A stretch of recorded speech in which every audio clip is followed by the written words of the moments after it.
సత్యదేవుని సేవ, నిజ దేవదేవుని సేవ, ఆత్మదేవుని సేవ, ఆదిదేవుని సేవ. True God, true God, true God's ministry. True God, true God, true God's ministry. True God, true God, true God's ministry. True God, true God, true God's ministry. True God, true God, true God's ministry.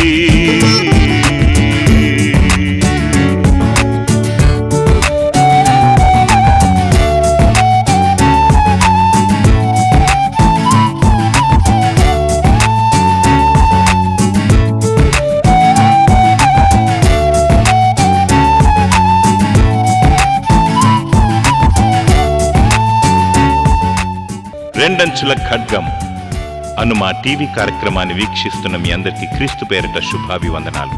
True God ministries వ్యవస్థాపకులు, ఆత్మల విజేత reverend doctor Vinayaka Rao గారు దైవ సందేశం అందిస్తారు. మీ cell phone సైలెంట్లో పెట్టి దేవుని వాక్యాన్ని వినండి. Praise the lord.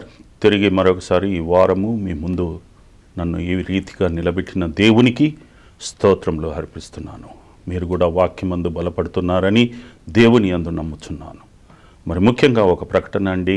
మరి మీరు వాక్యము వినేటప్పుడు దయచేసి నాకు ఫోన్లు చేయకూడదు.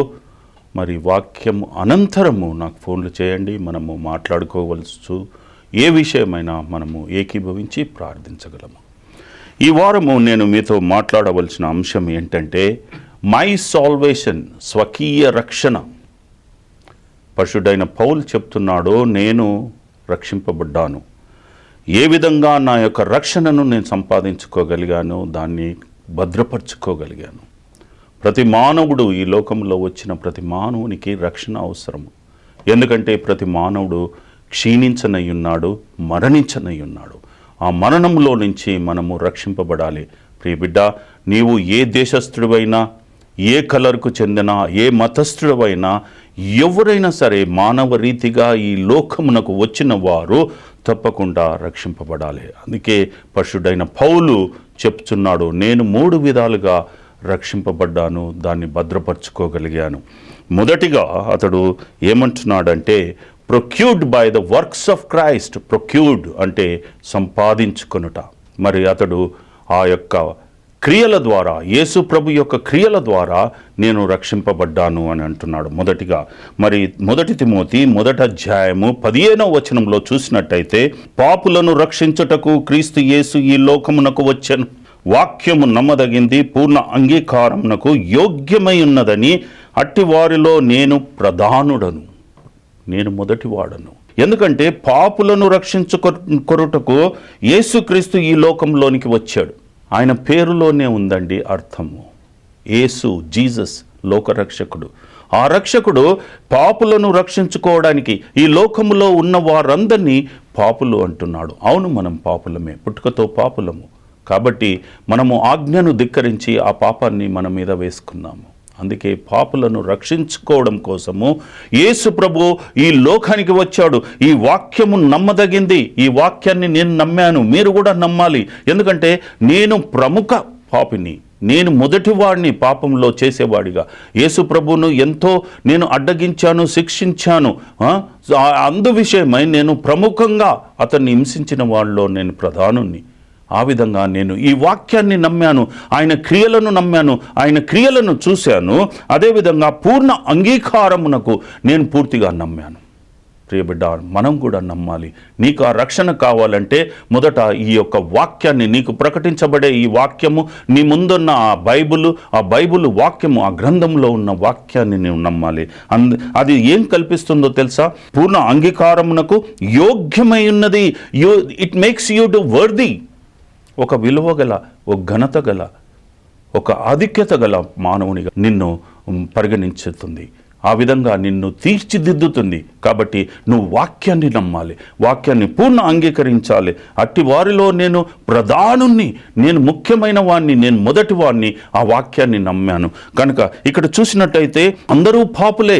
మనము రోమీయులకు రాసిన పత్రిక 3వ అధ్యాయము 23వ వచనంలో చూసినట్టయితే ఏ భేదము లేదు, అందరూ పాపము చేసి దేవుడు అనుగ్రహించు మహిమను పొందలేకపోతున్నాము. దేవుడు మనల్ని ఈ లోకములో అపాయింట్ చేసేటప్పుడు, పంపించేటప్పుడు, ఆ మొదటి మానవుని సృష్టించినప్పుడు ఒక మహిమతో సృష్టించాడు. తన మహిమను మన ముందు పెట్టాడు, మన మీద పెట్టాడు, మన ముఖములో పెట్టాడు. ఆ మహిమను కోల్పోయాము. మనము అందవికారంగా అయ్యాము, పాపంతో నిండిన వారం అయిపోయాము. అందుకే ఆ మహిమను కోల్పోయావు. You have come short of glory. ఆ యొక్క మహిమ నీలో లేదు. ఆ యొక్క సహవాసం నుంచి దూరం అయిపోయావు. దేవుని యొక్క బంధుత్వం నుంచి, ఆయన సన్నిధిలో నుంచి నువ్వు దూరపరచబడ్డావు ప్రియబిడ్డ. అందుకే అందరూ పాపులే, కాబట్టి ఆ మహిమను పొందలేకపోతున్నాము. ఆ మహిమను పొందుకోవాలి మనము. అప్పుడే నీవు ఆ యొక్క అద్భుతమైన కార్యాలు, ఆ యొక్క అద్భుతమైన రక్షణ నీలో జరిగిస్తుంది. ఏ భేదము లేదు. ప్రతి ఒక్కరూ, నువ్వు ఎంత గొప్పవాడివైనా పర్వాలేదు, ఎంత రిలీజియస్ మత ఆచారాలు అవలంబిస్తున్నా పర్వాలేదు, ఎంత బైబుల్ చదివినా పర్వాలేదు, నువ్వు ఏ మంచి పుణ్యకార్యాలు చేసినా అది లెక్కల్లోనికి రాదు. కానీ నువ్వు పాపం చేస్తున్నావు. ఈ వాక్యాన్ని అంగీకరించాలి, అది కూడా పూర్తిగా అంగీకరించాలి, దానికి లోబడాలి, దాన్ని అవలంబించాలి, ఆయన యొక్క క్రియలను గ్రహించాలి. ఆ క్రియల ద్వారా, ఎవరి క్రియల వలన కాదు, అతని యొక్క క్రియల వలన నేను రక్షింపబడ్డాము. ఏంటి ఆ క్రియ? ఆయన వచ్చి నీ పాపములను తీసివేసి సిలువలో మన్నించాడు. నీ కొరకు, నా కొరకు తన ప్రాణాన్నిచ్చి, తన యొక్క రక్తాన్నిచ్చి నిన్ను నన్ను వెలపెట్టి కొన్నాడు. ఆ యొక్క క్రియను నమ్మాలి. యేసుక్రీస్తు ఈ లోకంలోనికి రాకుంటే ఎప్పటికీ ఎవరికి రక్షణ లేదు. అపోస్తుల కార్యము 4వ అధ్యాయము 12వ వచనంలో చూసినట్టయితే, మరి ఎవరి వలన రక్షణ కలుగుదు? ఈ నామం వల్లనే మనం రక్షణ పొందవలనని కానీ ఆకాశము క్రింద మనుషులకు ఇయ్యబడిన మరి ఏ నామమున నీవు రక్షణ పొందలేవు. ఈ ప్రపంచం ఎంతో పెద్దదండి. ఆకాశం ఎంతో విస్తీర్ణంగా ఉంది. దాని కింద భూమి ఉంది. ఆ భూమి మీద ప్రజలు ఉన్నారు. నీకు ఎన్నో నామాలు కనబడతాయి. ప్రతి ఒక్కరికి ఒక్కొక్క పేరు, ఒక పేరు కాదు 2-3 పేర్లతో, పెట్ నేమ్స్తో ఉన్నవారు ఉన్నారు. మరి ఏ పేరు వలన నీకు ఆ రక్షణ కలగదు? ఈ యొక్క యేసు అనే నామమున, ఆ పేరులోనే ఉంది. అది దేవుని యొక్క చేత ఇవ్వబడిన పేరు, ఆయన యొక్క పేరులో ఉంది. ఆయన యేసు క్రీస్తు. క్రీస్తు అంటే అభిషేకించబడ్డవాడు, ఒక ప్రత్యేకమైన కార్యం కోసము ప్రత్యేకించబడ్డవాడు. ఆ ప్రత్యేక కార్యము నీకు నాకు తెలుసు. మన పాపముల నిమిత్తమై అతడొచ్చి ఆ కార్యాన్ని నెరవేర్చాడు. తన ప్రాణాన్ని అర్పించాడు, బలిగా తను తాను సమర్పించుకున్నాడు. ఆ యొక్క కార్యమును నువ్వు నమ్ముట ద్వారా, ఆ యొక్క కార్యమును దాన్ని విశ్వసించడం ద్వారా, ఆయన వాక్యమును చదువుట ద్వారా నీకు ఇది తేట తెల్లగా అవుతుంది. ఇది పూర్ణ అంగీకారమునకు మరి అది నమ్మదగిన వాక్యమని పరిశుద్ధైన పౌలు, నేను నమ్మాను, మీరు నమ్మాలి, అప్పుడే ఆ యొక్క రక్షణ అంటూ మనకు దొరుకుతుంది. రక్షణ అంటే ఏంటి? పాప విముక్తి, పాపము విముక్తి చేయడము, పాప క్షమాపణ, క్రొత్త జన్మ, పాప దాస్యములో నుండి నిన్ను విడిపించుట. పాప విముక్తి. నువ్వు పాపంలో ఉన్నావు, దానిలో నుంచి విడిపించాలంటే ఒక పరిశుద్ధ రక్తము, ఒక నిబంధన రక్తం ద్వారా నువ్వు విడిపింపబడాలి. ఆ వెల్ల చెల్లించాలంటే ఆ యొక్క రక్తము, ఆ ఏకైక మానవుడు, ఆ మనుష్య కుమారుని శరీరంలో ఉంది, నిబంధన రక్తము. ఆ రక్తము చే నేను పాప విముక్తి కలిగిస్తాడు. మరి అంతేకాకుండా పాప క్షమాపణ. నువ్వు ఎంత ఘోర పాపివైనా ఆయన క్షమించి దగ్గర తీసుకుంటాడు, నిన్ను నన్ను క్షమిస్తాడు. ఆ యొక్క పాపి కోసము అతను సిలువలో ఆయన తన ప్రాణాన్ని పెట్టనికి, నువ్వు ఎంత ఘోర పాపివైనా ఆయన నిన్ను నన్ను విడిపించనికి ఆయన అప్పగించుకున్నాడు. దాని తరువాత క్రొత్త జన్మనిస్తాడు. ఎవడైనను క్రీస్తువందు ఉన్న ఎడల నూతన సృష్టి. You will be a new creation, a new generated people. క్రొత్తగా జన్మించిన వాడిగా నీవు పరిగణించబడతావు. నీకు క్రొత్త జన్మనిస్తాడు. ఆ జన్మలో ఎన్నడూ చావు అనేది ఉండదు, ఎల్లప్పుడూ జీవించేవాడిగా నిన్ను చేస్తాడు. అదే కాకుండా పాపం అనే దాస్యములో నుంచి నిన్ను విడిపిస్తాడు. దాస్యం అంటే నీవు ఒక పాపపు కాడి, మోయలేనటువంటి బరువును నువ్వు మోస్తున్నావు ప్రియబిడ్డ. ఆయన కాడి సులువుగా ఉంది. ఆయన కాడి మనకిచ్చి మన యొక్క కాడి తాను మోస్తాను అని అంటున్నాడు. గొప్ప రక్షణ. ఇలాంటి రక్షణ కలగాలి. దీనివలన మనం పొందుకోవడము శాశ్వత జీవితము దేవుని సన్నిధిలో నిరంతరము ఉండుట. నీవు నిరంతరము దేవుని సన్నిధిలో ఉంటావు. దాని విషయమై నీవు ఏం చేయాలంటే మొదటిగా క్రీస్తును గుర్తించాలి. ఎవరు ఈ రక్షకుడు, ఆ రక్షణ ఎలా పొందుకోవాలనేది నీవు ఆ యొక్క క్రియల ద్వారా, ఆయన క్రియల ద్వారా ఇతనే క్రీస్తు అని నువ్వు గుర్తించాలి. ఇది స్టోరీ కాదు, ఇట్స్ అన్ హిస్టరీ. నీ ముందు నా ముందు జరిగిన సంగతి కాబట్టి నీవు ఆయనను గుర్తించాలి. మనమందరము ఆయనతో చనిపోయిన వారమైతే, ఆయనను గుర్తించినట్టయితే ఆయన నిన్ను గుర్తుపడతాడు. నువ్వు ఎక్కడున్నా ఈయన నా ప్రియ బిడ్డ, నేను ఇతన్ని రక్షించాలని నువ్వు ఆయన నమ్ముట ద్వారా అది మరి మనకు దొరుకుతుంది. అంతేకాకుండా పౌలు ఏమంటున్నాడంటే, స్వభావ సిద్ధంగా శరీర రీతిగా నేను పాపములో ఉన్నవాడిని, పాపములో ఇరుక్కపోయి ఉన్నవాడిని. అదేవిధంగా రోమీలకు రాసిన పత్రిక 7వ అధ్యాయము 18వ వచనంలో చూసినట్టయితే, నా యందు అనగా నా శరీరమందు మంచి ఏది నివసింపదని నేను ఎరుగుదును.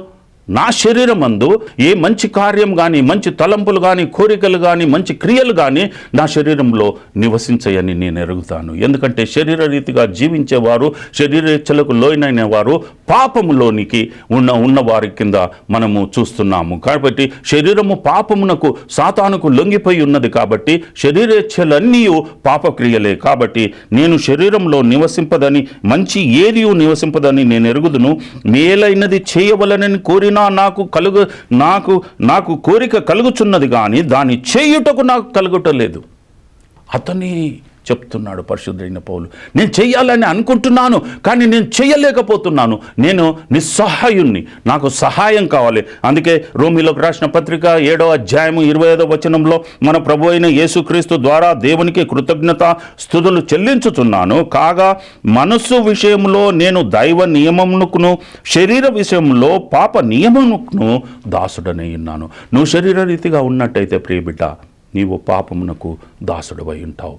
ఆత్మీయంగా ఆయన ఆత్మను, ఆయన క్రియలను, ఆయనను నమ్ముట ద్వారా, ఆ వాక్యమును తీసుకున్నట ద్వారా, ఆయన యొక్క క్రియలు ఆ వాక్యములో ఉన్నాయి, ఆ క్రియలను నమ్ముట ద్వారా, విశ్వసించుట ద్వారా నీవు ఆ రక్షణను సంపాదించుకుంటావు. నేను కూడా ఆ యొక్క రక్షణను అదే విధంగా సంపాదించుకున్నానని ఇక్కడ మన పరిశుద్ధైన పౌలు మనతో మాట్లాడుతున్నాడు. రెండవదిగా, ఎప్పుడైతే నువ్వు ఆయన క్రియలను నమ్మావో, నీకు రక్షణ కలిగిందో, తిరిగి తొట్టిల్ల నీకు ఛాన్స్ ఉంటుంది. కాబట్టి అతడు రెండో పాయింట్గా ఏమంటున్నాడంటే, assured by the word of God, దేవుని వాక్యము వలన ఆ నిశ్చయత కలిగింది, ఆ స్థిరత్వం కలిగింది, ఆ స్టడీ ఫాస్ట్నెస్ నాకు కలిగింది. ఆ నిశ్చయత నీకు దొరకాలంటే దేవుని వాక్యమును నమ్మాలి. మరి అపోస్తుల కార్యము 16వ అధ్యాయము 31లో చూసినట్టయితే, అందుకు వారు ప్రభు అయిన యేసుక్రీస్తునందు విశ్వాసముంచుము, అప్పుడు నీవును నీ ఇంటివారును రక్షణ పొందుదురని చెప్పి అతనికి, అతని ఇంటివారు ఉన్న వారందరికీ దేవుని వాక్యము బోధించిరి. ఆ పౌలు, సైలసు ఫిలిప్పీల్లో జైల్లో ఉన్నప్పుడు వారు దేవుని వాక్యము, దేవుని పాటలు, దేవుని ప్రార్థనలు, దేవుని వాక్యాలు స్మరిస్తూ గట్టిగా ప్రార్థించినప్పుడు జైలు ఆ యొక్క తలుపులు తెరుచుకొని కూలిపోయాయి, గోడలు కూలిపోయాయి. అది చూసి ఆ ఫిలిప్పీల్లో ఉన్న జైలరు ఎంతో భయపడ్డాడు. ఏ విధంగా ఇది జరిగింది, ఏ విధంగా ఇది అంటే పౌలు ఏం చెప్పాడంటే, నువ్వు యేసు ప్రభువును విశ్వసించటమే కాదు, ఆయన క్రియలను నువ్వు అంగీకరించడం ద్వారా, దాని తరువాత నీవు దేవుని వాక్యము వింటే నీవును నీ వింటివారును మీరు రక్షింపబడతారని దేవుని వాక్యం ద్వారా వారిని నిశ్చయత చేసి బాప్తిసం పొందించినట్టు చూస్తున్నాము. 1 యోహాను 1వ అధ్యాయము 12-14లో చూసినట్లయితే యేసు ప్రభు ఏమంటున్నాడంటే, తను ఎందరూ అంగీకరించిరో వారందరికీ, అనగా తన నామమందు విశ్వాసముంచిన వారికి దేవుని పిల్లలగుటకు అధికారం అనుగ్రహించను. అంగీకరించుట అంటే స్వీకరించుట, ఆయన క్రియలను నమ్ముట, ఆయన వాక్యాన్ని చదువుట, ఆయన దానికి లోబడుట, దాన్ని విశ్వసించుట, దానివలన ఆ యొక్క అధికారము నేను ఇస్తున్నాను, మీరు దేవుని పిల్లలు అవుతారు. ఎందుకంటే రక్తం వలనైనను, మానవుని యొక్క రక్తం వలన పుట్టినవారు కారు, శరీరేచ్ఛలు ఏదో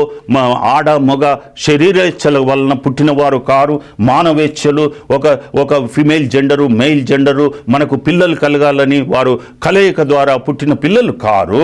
వారు ఈ విధంగా వాక్యము చే పుట్టిన వారు దేవుని పిల్లలై ఉంటారు. అందుకే వాక్యమే శరీరధారి అయి కృపాసత్య సంపూర్ణుడిగా మన మధ్యన నివసించను, తండ్రి వలన కలిగిన అద్వితీయ కుమారుని మహిమను మనము ఆయన మహిమను కనుగొంటిమి. ఆయన మహిమతో అద్వితీయ కుమారుడు కృపాసత్య సంపూర్ణుడై వాక్యరీతిగాను శరీర రీతిగాను మన మధ్యలోనికి వచ్చాడు. కృప అంటే ఏంటండి? ఆయన యొక్క క్రియ.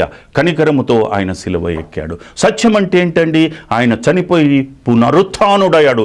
ఇది నిజము, ఇది నమ్మాలి మనము. ఆయన కృపతో మన కొరకు బలి అయ్యాడు, మరి తిరిగి లేచాడు అని అంటున్నాడు. ఇక్కడ నీవు అదే విధంగా నమ్మి ఆయనను స్వీకరించాలి ప్రియ బిడ్డ. ఇక్కడ యెషయా గ్రంథము 24వ అధ్యాయము 5వ వచనంలో ఏమంటున్నాడంటే, లోక నివాసులు ధర్మశాస్త్రమును అతిక్రమించి ఉన్నారు. లోక నివాసులు ఎవరండి? నీవు నేను ఆ యొక్క ధర్మశాస్త్రమును అతిక్రమించి ఉన్నారు. మానవులు ఎంతో లాభాలు పొందుతారు, ఎన్నో నిదర్శనాలు చూస్తారు, ఎన్నో అద్భుత కార్యాలు చూస్తారు. ఆ యొక్క ఇజ్రాయెల్ నుంచి, ఆ బానిసత్వం నుంచి వచ్చేటప్పుడు వారు ఎన్నో బ్లెస్సింగ్స్ పొందారు, ఎన్నో లాభాలు పొందారు, ఎన్నో బ్లెస్సింగ్స్ పొందుతూ తిరిగి ధర్మశాస్త్రాన్ని అతిక్రమించినట్టు, ఆజ్ఞలను ధిక్కరించినట్టు మనం చూస్తున్నాము. మోషే ఆ పర్వతం మీదకి 10 ఆజ్ఞలు తేనికి పోయినప్పుడు ఇక్కడ వీరు తొట్టిల్లారు. అంతేకాదు, కట్టడమును మార్చి నిత్య నిబంధనను మీరి ఉన్నారు. ఆయన కట్టడాలు మార్చారు. ఆయన నేను తప్ప మీకు వేరే దేవుడు ఉండకూడదు అని అంటే వారు ఒక దూడ లాంటి ఆకారాలను దేవుళ్ళను సృష్టించుకొని పూజించారు. కట్టడములను మీరుతారు కాబట్టి అందుకే దాని నివాసుల చేత లోకము అపవిత్రమాయను. ఈ యొక్క లోకము కూడా ఎప్పుడైతే మానవుడు దేవుని శాపము పొందాడో, ఈ లోకము కూడా, ఈ భూమి కూడా, అది కూడా శపింపబడిందండి. అందుకే భూమి ఇప్పుడు ప్రసవ వేదన పడుతుంది. ఇట్ హ్యాజ్ అనే లేబర్ పెయిన్. ఏంటది? ఆ గ్రీవింగ్ ఏంటి? భూమి దేని కోరుతుంది?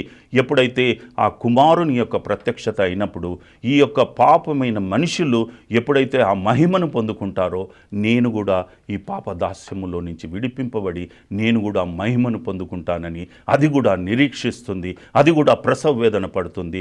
అందుకే మనుష్య కుమారుని ప్రత్యక్షత కోసము భూమి కూడా వేచి ఉంటుంది. అందుకే క్రొత్త ఆకాశము, క్రొత్త భూమి, క్రొత్తది, పూర్తిది, నూతన సృష్టి కలిగి ఉంటాము. ప్రియ బిడ్డ, ఈయనలో మనకు ఆ నిశ్చయత ఉంది. దేవుని వాక్యములో నిశ్చయత ఉంది. పరిశుద్ధైన పౌలు అంటున్నాడు, నేను నా యొక్క వాక్యాన్ని, నా యొక్క రక్షణను ఆ యొక్క వాక్యంలో నేను నిశ్చయించుకున్నాను. యేసు ప్రభు యొక్క క్రియల ద్వారా నేను రక్షింపబడ్డాను. నా యొక్క క్రియలు కాదు, నాకంత శక్తి లేదు, నేను బలహీనుని. యేసు ప్రభు చేసిన క్రియల వలన నేను రక్షింపబడ్డాను. ఆ క్రియలలో నేను తిరిగి తప్పిపోతానేమో అని వాక్యము చేత నేను స్థిరపడ్డాను. ఆ నిశ్చయత, ఆ అష్యూరెన్స్ నేను అందులో పొందుకున్నాను. ప్రియబిడ్డ, నేను అదే కలిగి ఉండాలి. అప్పుడే నువ్వు ఆ యొక్క వెలుగులోనికి రాగలవు. వాక్యం వలన ఆ జైలర్సు మరి అక్కడ రక్షణ పొందారు. ఆ రోమా ప్రభుత్వంలో ఆ లుదియా ప్రవక్తి వాక్యము వలన బలపడి ఆ రోమీలకు రాసిన పత్రిక బైబిల్లోనికి వచ్చింది. ఆమె రోమా పట్టణాన్ని అంత పట్టుకొని క్రైస్తవులుగా మార్చింది. వాక్యము నమ్ముట ద్వారా నీవు ఆ రక్షణలోనికి వస్తావు. నీ యొక్క హృదయము కాఠిన్యం ఉండవచ్చు, కానీ వాక్యము ఎటువంటిదో తెలుసా అండి? 2 అంచుల ఖడ్గము, రాతి గుండెను మాంసం గుండెగా అది ఛేదించి మార్చుతుంది. కాబట్టి నీవు ఈ వాక్యాన్ని అనుగ్రహించి ఆ నిశ్చయతను పొందుకోవాలి. నువ్వు అప్పుడు తొట్టిల్లవు ప్రియబిడ్డ. లేకుంటే సాతాను ఎప్పుడు పడేయాలన్నా, ఎప్పుడు తన తట్టు గుంజుకోవాలా అని అది చూస్తుంది. అందుకే వినుట ద్వారా నువ్వు ఇప్పుడు వాక్యాన్ని వింటున్నావు, వాక్యాన్ని చదువుతావు, దాని తర్వాత దాన్ని నమ్ముతావు. కాబట్టి ఈ విధమైనటువంటి యాక్టివిటీస్ జీవితంలో ఉన్నట్టయితే ఆ పౌలు చెప్పినట్టు ఆ నిశ్చయత వాక్యములో మనకు దొరుకుతుంది. హల్లెలూయా. అదేవిధంగా మనము గనుక వాక్యము విని నమ్ముట ద్వారా మనకు ఆ రక్షణ అనే నిశ్చయత, అష్యూరెన్స్ దొరుకుతుందని ఈరోజు నేను మీకు ప్రకటించుతున్నాను. 3వదిగా, secured by the spirit seal, ఆత్మ ముద్ర వలన భద్రతపరిచాడు. ఆయన అంటున్నాడు, నా యొక్క ఆత్మ ద్వారా నేను నడిపింపలేదు. ఏదైతే ఆ పరిశుద్ధాత్మను పంపాడో ఆ ఆత్మను కలిగి ఉంటే ఆ ముద్రత నీకు పడుతుంది. ఆ 666 ముద్రత కాదు, అది సాతాను ముద్రత.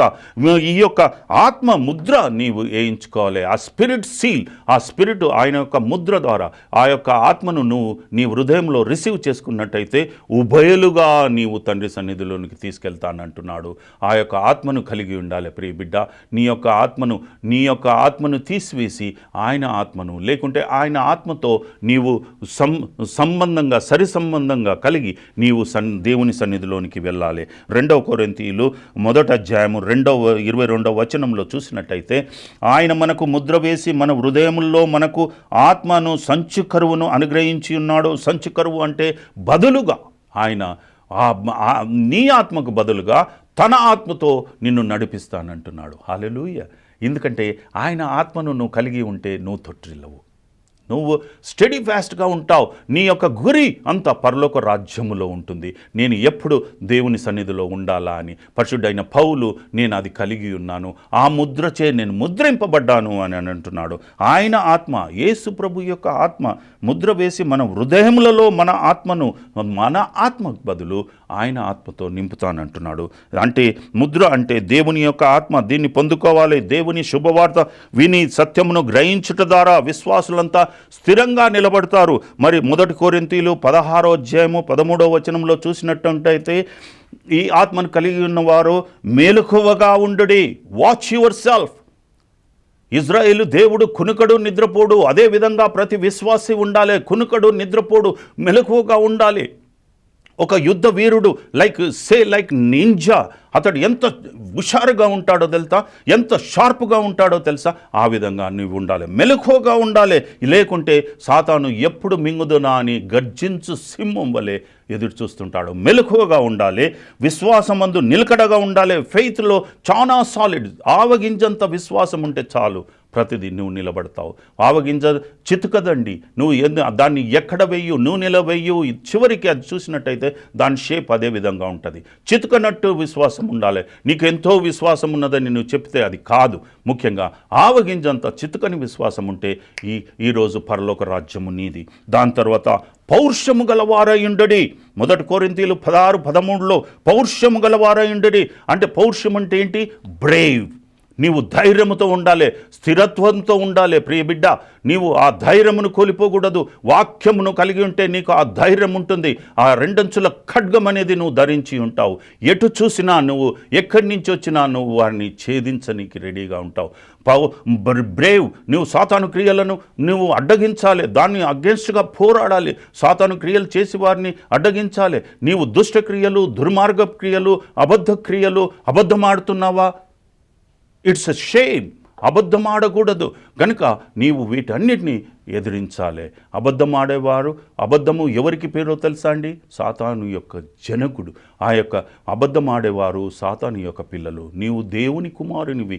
దేవుడు నిన్ను సృష్టించుకున్నాడు. అతడు సాతానుకు లొంగితే అతడు ఇష్టపడడు, అతడు కోల్పోదలుచుకోలేదు. అందుకే నీవు మెలకువగా, ధైర్యముగా, బ్రేవ్గా ఉండమంటున్నాడు. చివరిగా బలవంతులై ఉండుడి. వాక్యమందు బలవంతులై ఉండాలి. వాక్యము నిన్ను బలవంతునిగా చేస్తుంది, ధైర్యవంతునిగా చేస్తుంది. గాఢాంధకారపు లోయల్లో నేను సంచరించినను ఏ అపాయమునకు భయపడను. ఈరోజు నీవు డెత్ బెడ్లో ఉన్నావా, నీకు ఏదైనా సిక్నెస్లో ఉన్నావా, నీవు బలవంతుడవై ఉంటావు. నువ్వు భయపడవు. You will not be scared.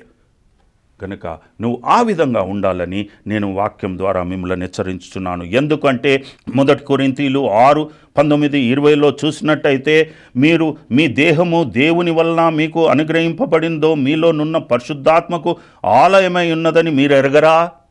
మీ దేహము దేవుని వలన మీకు అనుగ్రహింపబడింది. ఈ దేహము తన సొంత చేతులతో చేశాడు దేవుడు. ఈ దేహాన్ని మనకు దేవుని ద్వారా మనకు అనుగ్రహింపబడింది. ఇది మీలోనున్న పరిశుద్ధాత్మకు ఆలయమై ఉన్నదని మీరు ఎరగరా?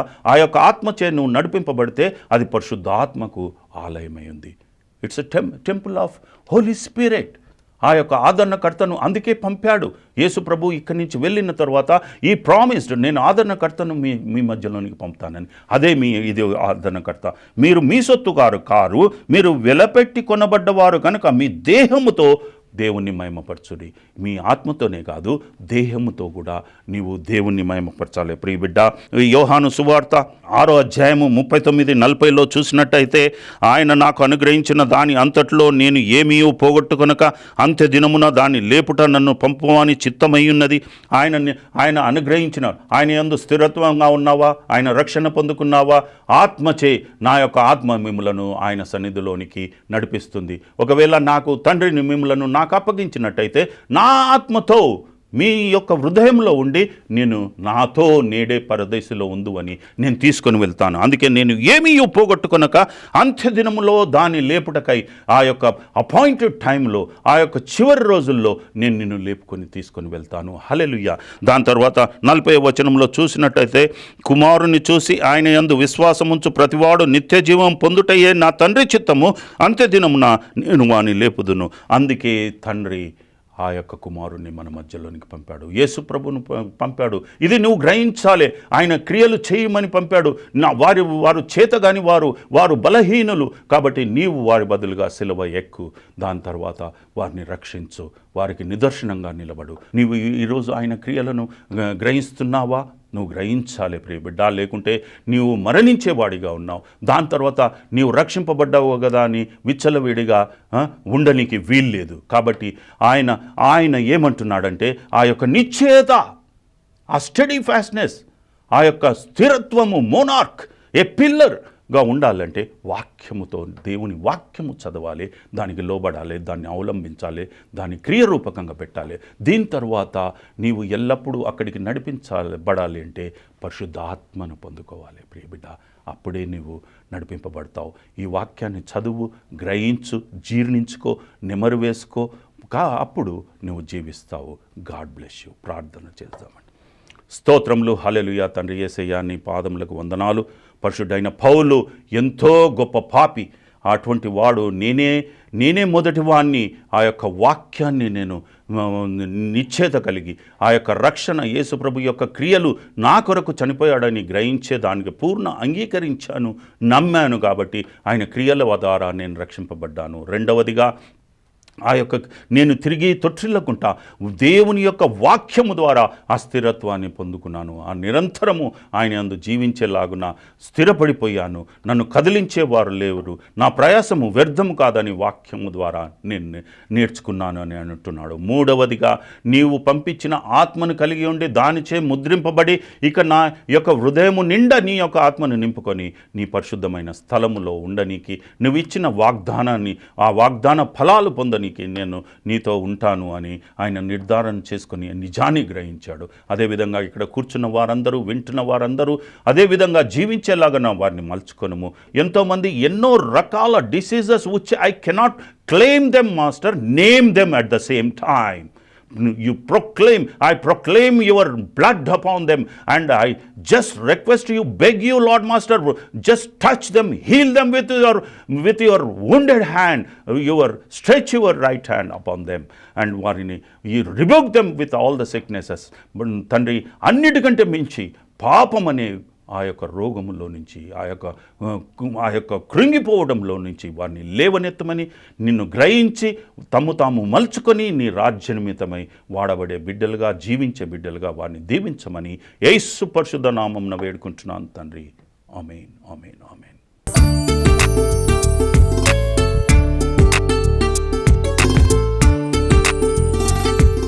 ప్రత్యేక ప్రార్థన కొరకు మమ్మను సంప్రదించవలసిన మా సెల్ నంబర్లు 8770743911 మరియు 9705519434. రెవరెండ్ డాక్టర్ వినాయకరావు గారితో మీరు మాట్లాడాలనుకుంటే ఈ నెంబర్లకు ఫోన్ చేయండి. 9866064665 మరియు 04027125345.